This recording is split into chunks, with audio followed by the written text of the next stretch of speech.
네, 지난주에도 설명을 드렸었는데요. 아무래도 좀 시간이 촉박하다 보니까 자세하게 설명을 못 드리고 급하게 좀 지나간 느낌이 있어서 지난주에 했던 거를 조금 복기를 하면서 그렇게 다시 진행을 해보도록 하겠습니다. 현재 한국은행의 기준금리는 1.25%입니다. 자, 8월 달에 한번 올렸고요. 0.5%에서 우리 보통 금리를 인상할 때는 0.25%씩 올리죠. 굉장히 충격을 주지 않기 위해서 그렇습니다. 자, 그래서 0.25% 올리고 또 11월 달에 2% 올리고 또 1월 달에 또 0.25%로 올려서 지금 현재는 총 1.25%의 시장 기준금리를 형성을 하고 있습니다. 이거는 보시면 기준금리일 뿐이고요. 기준금리가 올라가면 이 기준금리에 발음 맞춰가지고 장기금리죠. 우리 주택 에 관련된 코픽스나 이런 금리들도 다 움직이게 돼 있습니다. 그래서 예전에는 뭐 2%대, 3%대의 이자율을 내셨던 분들이 이제 좀 더 올라가는 그런 버거운 상황이 이제 오게 된다라고 말들을 많이 하고요. 또 언론에서도 보면 그런 기사들이 많이 나오는 것을 볼 수 있습니다. 그래서 굉장히 좀 불안하시죠. 자, 그런데 일단 기본적으로 이 금리가 왜 오르는가부터 한번 좀 차곡차곡 살펴봐야 될 것 같습니다. 자, 우리 한국의 금리는요. 세계 금리하고 되게 좀 연동이 되어 있습니다. 지금은 전 세계가 글로벌화 돼 있어서 다 얽히고 설키고 엮여 있어가지고 어디 한 군데가 금리를 올리면 같이 이제 따라 올라가게 되는 그런 상황이 생기고 있습니다. 그 중에 가장 중요한 나라가 바로 이 미국이죠. 전 세계가 똑같습니다. 유럽이든 뭐 아시아든 아니면 아메리카든 상관없이 이 미국의 기준금리가 어떻게 되느냐에 따라서 본국의 기준금리를 이렇게 움직이고 있는 상황이에요. 근데 보면 미국이 일단 11월 달에, 작년 11월 달에 소비자 물가 지수가 엄청나게 올라왔었죠. 6.8%입니다. 지금도 마찬가지입니다. 굉장히 올라와 있는 상태고 우리나라도 마찬가지죠. 이 글로벌 공급 체인이 좀 무너진다고 해가지고 공급이 좀 막히니까 이 비용 쪽의 측면에서 원재료 측면에서 가격이 상승하는 바람에 소비자 물가 지수마저 건드려버린 그래서 6.8% 뭐 한 7%대로 올라와 버린 그건 한 20년 만에 처음 보는 그런 물가 상승률이라고 해요. 지금까지는 뭐 저금리 상황에서 또 저물가 시대에 그렇게 고착화 되어 왔었는데 지나고 보니까 깜짝 놀라게 이렇게 많이 올라와 있더라. 이게 바로 우리 지금 현재 겪고 있는 그 코로나 때문에 그런 상황이 벌어진 거죠. 그래서 어쨌든 미국에서는 연준에서 그렇게 얘기를 했습니다. 연준에서 인플레이션은 계속 일시적인 현상이다라고 말을 했었는데 11월 달에 이제 그 문구를 삭제를 해버렸다는 거죠. 이 말은 앞으로 계속해서 인플레이션이 올 수 있을 것 같다라는 내용입니다. 그리고 그와 더불어 이제 우리가 시중에 돈을 많이 풀었고 계속해서 돈을 풀고 있었잖아요. 그 계속 풀고 있었는데 이 푸른 거를 갑자기 이렇게 중단을 시켜버리면 텐트럼이라고 그러죠. 발작이 일어나게 되는데 그거를 막기 위해서 우리가 테이퍼링이라는 제도를 둡니다. 미국에서 테이퍼링이라는 제도를 두고 요즘에는 테이퍼링도 많이들 알고 계시죠. 이 테이퍼링이라는 게 갑자기 확 끊어버리는 게 아니고 점차적으로 조금씩 줄여든다는 게 테이퍼링의 의미입니다. 그래서 원래는 월 뭐 한 1200조 1200억 달러죠. 1200억 달러를 이렇게 계속 풀다가 조금씩 줄이는 방향을 월 150억 달러씩 계속 줄였어요. 그런데 요거를 가지고 300억 달러씩으로 줄이겠다. 더 많이 줄이겠다. 이 말이죠. 그러니까 안 주는 건 아니고 조금 줄이는 폭을 크게 만들었다는 얘기죠. 그래서 한 3월 달이면 끝날 수 있도록 이제 2월 달이니까 다음 달이면 끝날 수 있도록 그렇게 만들었다라는 내용이고 다수 위원들이 2022년에는 금리 인상을 한 3회 정도 더 해야겠다라는 이런 내용들이 들어가 있었습니다. 그리고 제일 중요한 게 이제 양적 긴축인데요.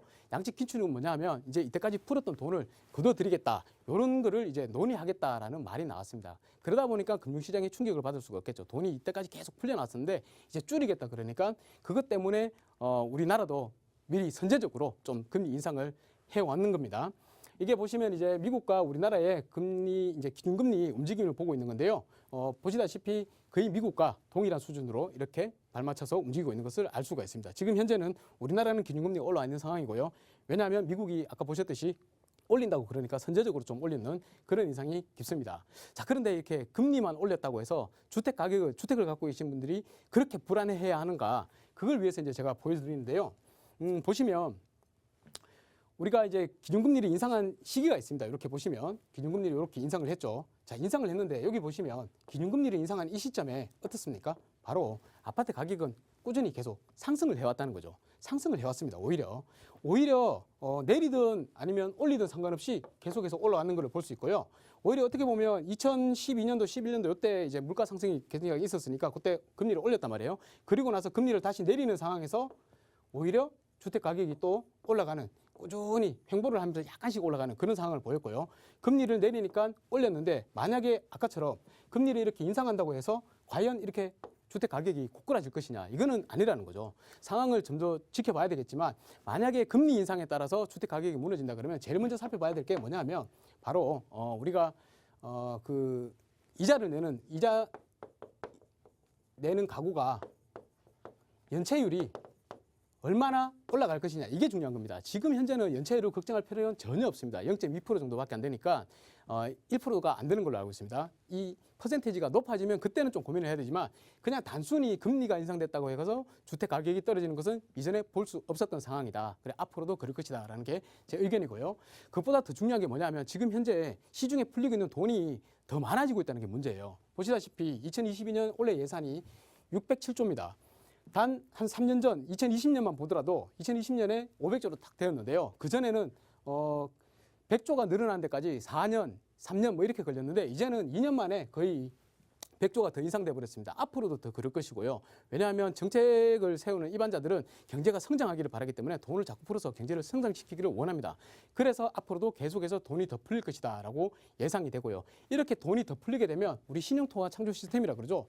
보론통화가 한국은행에서 한 1억만 나온다라 하더라도 이 1억이 거의 한 15억이 가까이 되는 그런 대출을 이용해서 자꾸 이 돈이 불려지기 때문에 그렇게 돈이 더 커지게 된다는 것입니다. 그래서 중요한 게 뭐냐면 보론통화가 한국은행에서 우리 발행을 하죠. 아까 보셨듯이 예산안이 이렇게 집행이 되면 200 정도만 나온다 하더라도 광의통화가 그러니까 은행에서 인해서 불어난 통화가 거의 한 15배, 3천조 원 이상이 불어나 버린다는 것입니다. 앞으로도 이게 더 올라가게 되면 광의통화는 더 증가하게 되겠죠. 그런 만큼 자산의 가격은 더 오를 수밖에 없다는 것입니다. 현금 가치는 그만큼 떨어지게 되는 것이고요.